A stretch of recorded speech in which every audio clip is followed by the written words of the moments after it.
Good morning, boys and girls, and if you are watching this video, you're not in the wrong video, because yesterday we read The Very Hungry Caterpillar in the Spanish version from Eric Carle, La Oruga Muy Hambrienta. But today we're going to read it in English, because that's the language that you're learning in school. Okay? So The Very Hungry Caterpillar, out of the huge collections of Eric Carle, is one of the famous books that he has done before.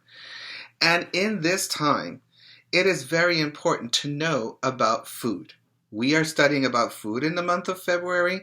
We just did a whole week about vegetables, and we learned a lot of vegetables that you guys know a lot.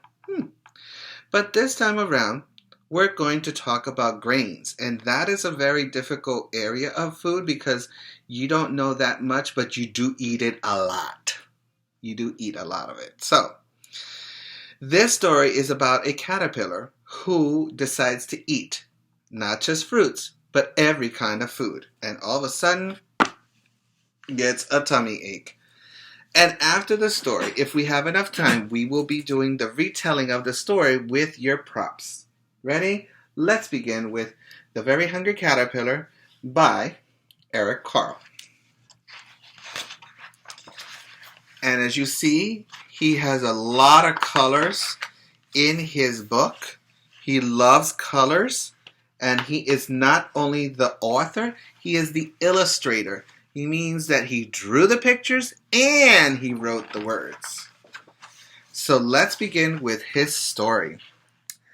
In the light of the moon, a little egg lay on a leaf. And here's the egg, and here's the moon.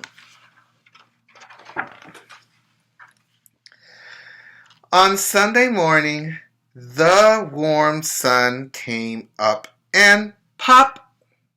Out of the egg came a tiny and very hungry caterpillar.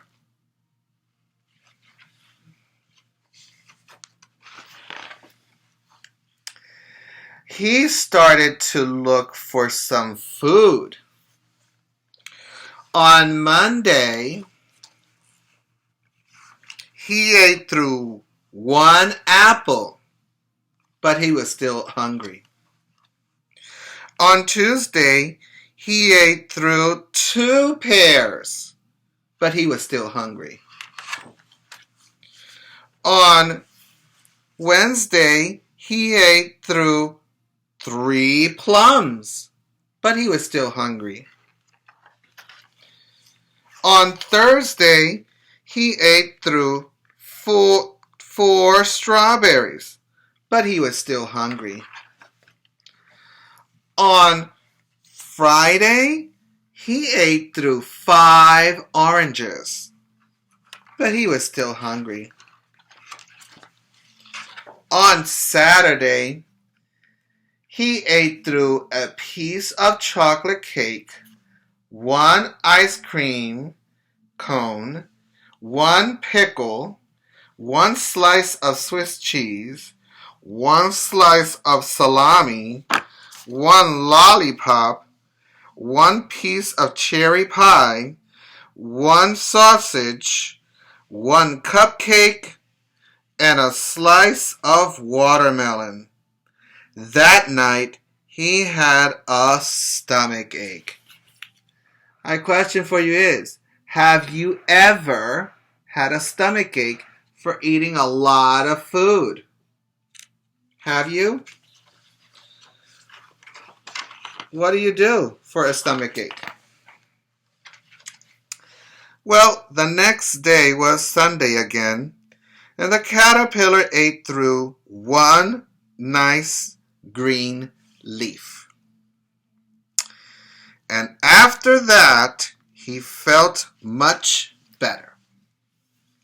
And what is the meaning of that, boys and girls? It means that if you do get a stomach ache, most of the times green vegetables will help you feel better. Romaine lettuce, spinach, collard greens, string beans, peas.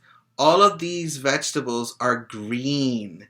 And when you do eat them, like we eat kale, it does make your stomach feel better if you do have a stomach ache. It'll take out anything that's bothering you out. That's what it means. Now he wasn't hungry anymore, and he wasn't a little caterpillar anymore. He was a big fat caterpillar.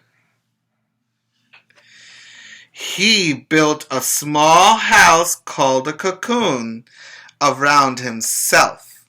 He stayed inside for more than 2 weeks.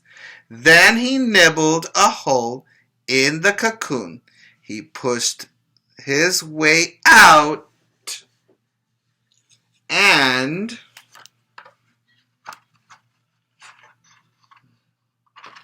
he was a beautiful butterfly.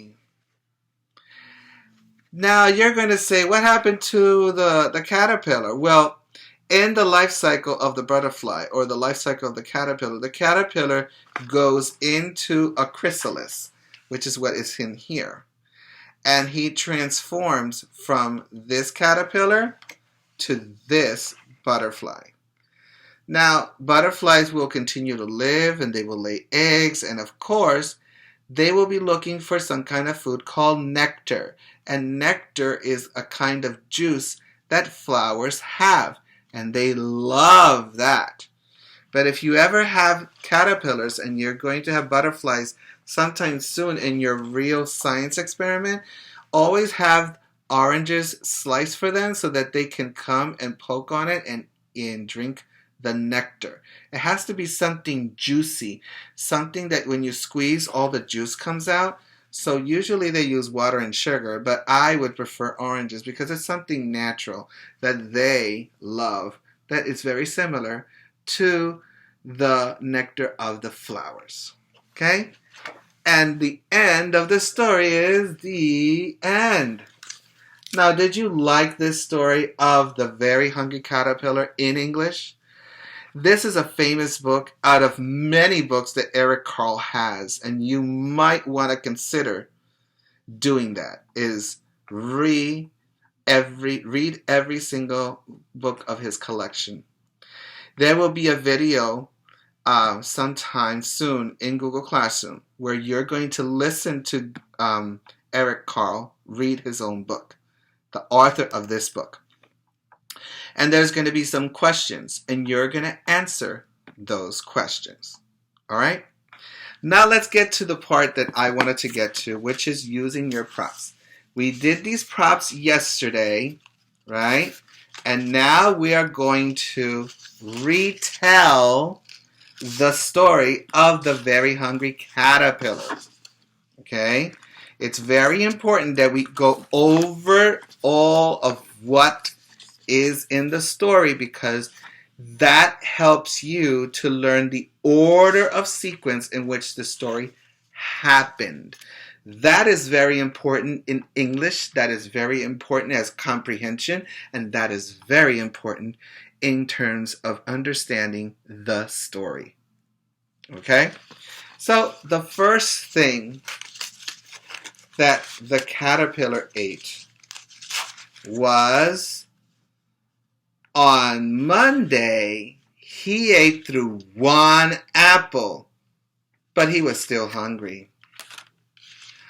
On Tuesday, he ate through 2 pears, but he was still hungry. On Wednesday, he ate through 3 plums, but he was still hungry. On Thursday, he ate through 4 strawberries, but he was still hungry. On Friday, he ate through 5 oranges, but he was still hungry.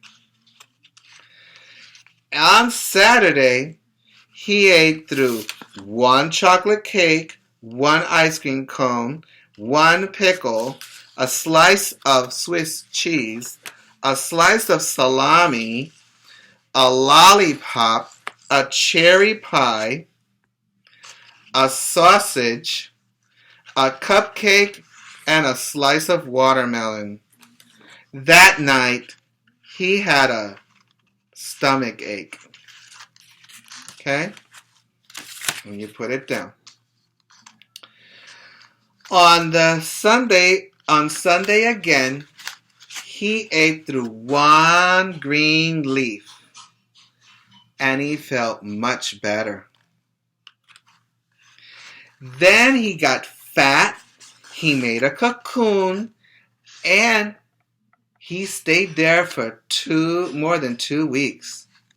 And then all of a sudden, he nibbled through a hole, and he came out and became a butterfly. The end. And that is how you can retell the story of The Very Hungry Caterpillar by Eric Carle. Do it, because that's your assignment, and show me that you remember the parts of the story. You can do it in English, you can do it in Spanish, but always do it. Because smart is not something you are. Smart is something you get.